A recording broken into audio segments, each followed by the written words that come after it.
Isang mini-concert nga o show ang isinagawa ng Pinoy pop boy group na Press Hit Play bago matapos ang taong 2024 nitong December 27.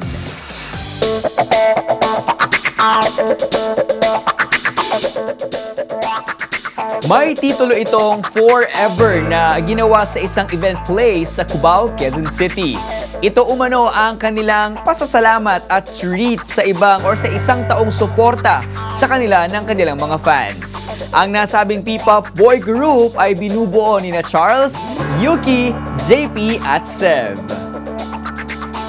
Before, talagang napag-usapan po namin and also with our management po na we produce a show para po sa lahat ng mga tao na sumuporta sa amin. Forever, since apat po kami and we share the same dream, forever we will reach our dreams and forever we will do our best to achieve it.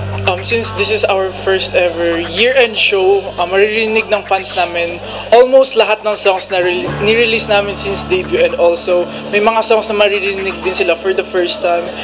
And ito yung show na first time namin lahat, and kaya naman bibigyan namin sila ng super good experience and memorable show.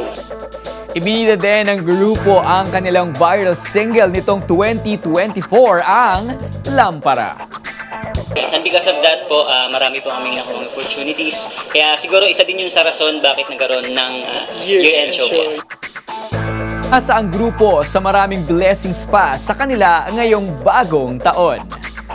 Siguro po mas marami pa pong songs na may release, and hopefully bigger space, bigger stage and bigger audience.